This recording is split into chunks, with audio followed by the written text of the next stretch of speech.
E eu acredito que quando você aprende inglês e já começa a falar desde a primeira aula, aquilo te incentiva, né? E faz com que você realmente siga. Porque começar a fazer inglês, você conhece muita gente, né? Agora, quem começou e terminou e fala inglês, aí já vai diminuindo, tanto que o nosso país, nós temos 5% de pessoas que falam inglês, vocês acreditam? 5% da população brasileira. E 1% só, gente, que é fluente, né? Então, você imagina a demanda que tem aí de pessoas precisando do inglês, né? Que hoje não é nenhum... eu falo inglês. Nossa, hoje em dia falar inglês é uma necessidade tão grande quanto, sei lá, saber dirigir num momento de emergência, né? Esse momento de emergência de falar inglês pode acontecer a qualquer momento. Pode ser o diferencial de você estar trabalhando ou não, de você ter uma promoção ou não. E quando você vai lá colocar no seu currículo, fala inglês, eu não falo inglês, ou quando você vai se candidatar a alguma vaga e vê lá pré-requisito, inglês fluente, dá aquela dorzinha, né? Pode ser uma vaga que você tenha todas as qualificações, mas falta o inglês. Não é isso que acontece? Então, eu estou aqui para facilitar a vida desse adulto, principalmente do adulto, que já tentou de tudo e estava quase desistindo. Vem cá, não desiste não.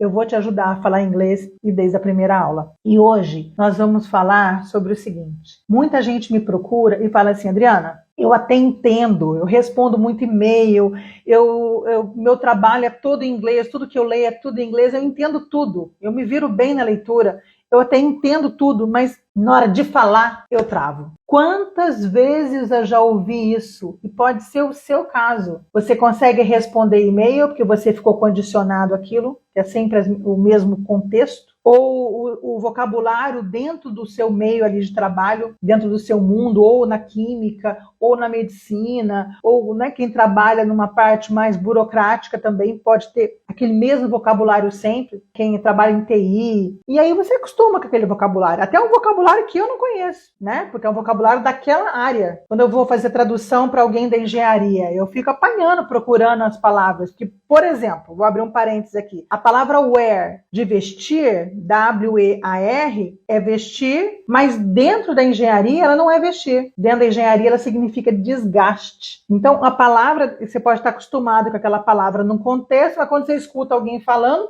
pode acontecer, 1, de você não reconhecer o som e 2, de você achar que é o desgaste. Enfim, o que acontece muito, então, é de aluno me procurar dizendo que ele não consegue falar, mas que ele consegue entender. Mas ninguém vai viver de bilhete, né, gente? Pensa bem. Você entende o que está escrito, mas você não entende a mesma coisa que se alguém falar com você? Então vamos colocar algumas situações separadas. Bom, tem gente que entende o que está escrito, mas entende só no mundo dele, né? Na realidade dele. Então pode ser que ele entenda os e-mails de trabalho, alguém que trabalha com vendas, com exportação, por exemplo, sempre responde aquele mesmo tipo de e-mail. Então sabe como é que começa, sabe como é que desenvolve aqui, sabe como é que se despede, né? Best regards para todo mundo. O que significa isso? Não sei, mas eu sempre terminei e-mail colocando best regards. É mais ou menos assim que o meu aluno, o adulto que chega até mim e me fala. Eu sei que começa lá com dear, sir, e sei que termina com best regards, e o e-mail eu só vou trocando a data. Então pode acontecer que você está acostumado a responder aquilo ali, que acaba ficando uma coisa repetida, igual o aluno quando decora a resposta do livro e dá a resposta para mim, mas não sabe o que está falando. Acontece também, por exemplo, alguém que está fazendo doutorado, está fazendo mestrado, precisa ler muito. Eu tenho alunos que são dentistas, então tem que ler todo o material do curso, todo em inglês. Mas como o vocabulário é do mundo deles, eles entendem. Mas se eles tiverem que ir numa palestra, ou ir num seminário, ir num workshop, conversar com os colegas de outros países sobre aquilo que eles estudaram, eles não conseguem. Eles conseguem trocar e-mail, eles conseguem se comunicar aqui por escrito, mas falar não conseguem. E pode ser que muitos desses trabalhos estão todos em inglês, que eles entendem lendo, eu vou ler e eu tenho que ficar perguntando o que significa isso aqui? O que significa isso daqui? Né? Porque a palavra depende do meio que está. Dentro da medicina é um vocabulário, na odontologia é outro vocabulário, na engenharia é outro vocabulário, né? O TI é outro vocabulário. Então, muitas vezes, eu tenho alguns alunos individuais que trabalham com TI e eles ficam me falando alguns termos e eles me explicam. Então, é bacana, nossa aula de conversação, eles acabam me explicando os termos. Então, isso pode ser o caso de vários aí, inclusive o seu caso, que você consegue se virar ali na parte escrita, mas se tiver uma reunião online, ou se você tiver que atender um telefone, dá aquele nervosão e você trava total. Não é isso que acontece? Ou então, outra coisa, esquece o vocabulário de trabalho, que é o business, o vocabulário normal. Adriana, se você escrever eu entendo, mas na hora que você fala eu não consigo identificar a palavra. Bom, gente, o meu método eu desenvolvi exatamente por conta disso. O adulto, por ele já ser alfabetizado, é natural ele querer fazer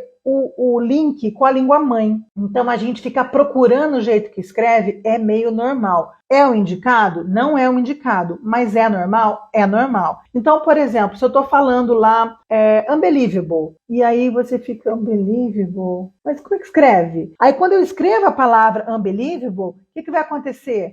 Tá, do believe, de acreditar. Entendi, o one é o contrário. Entendi, unbelievable, tá inacreditável. Então, quando a pessoa vê a palavra, ela, clareia, acende a luz para ela. Era isso. Às vezes eu tô falando new, o meu aluno fica assim, o que é isso, new? Aí eu escrevo e ele fala, o new! Eu falei, gente, que new? É new que fala New York, não é New York. Mas se eu falar new, ele não vai conseguir relacionar, porque na cabeça dele está registrado que é new. Se eu falar new, ele não vai conseguir entender. Por isso que eu faço questão sempre de mostrar a palavra, escrever e pronunciar, para ele já olhar e já aprender a pronúncia certa. Para não acontecer dele aprender o errado e eu ter que fazer ele esquecer o errado para aprender o certo. Então isso é muito importante, você já guardar a pronúncia certa. Bom, então muitos alunos eles precisam ver para conseguir entender. Mas aí já é um vício que vem. Dá para a gente consertar? Dá para a gente consertar. Como? Deixando ele olhar aquilo, pronunciando certo para ele já esquecer o errado e ficar praticando certo e depois praticar. Porque para você